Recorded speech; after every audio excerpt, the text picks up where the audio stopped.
Aveva accompagnato, come faceva spesso, il figlio sedicenne a pescare ai laghetti azzurri di Dossonna di Casier. Si era allontanato qualche minuto per raggiungere il bar e bere un caffè. Lungo il tragitto, però, un malore fatale, probabilmente un attacco epilettico, lo ha fatto cadere nelle acque del lago numero 4 della struttura, dove è morto, annegato. Nessuno si è reso conto di quanto stava accadendo. È morto così Ruggero Barbassi, 45enne di Marcona, rappresentante di prodotti per la casa.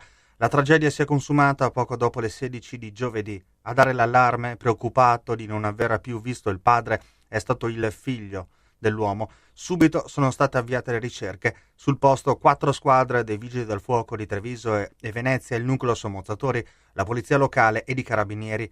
Le ricerche, proseguite fino a tarda notte, non hanno dato esito. Stamani, poco dopo le 10, il corpo del 45enne è stato ritrovato ad una profondità di circa 3 metri.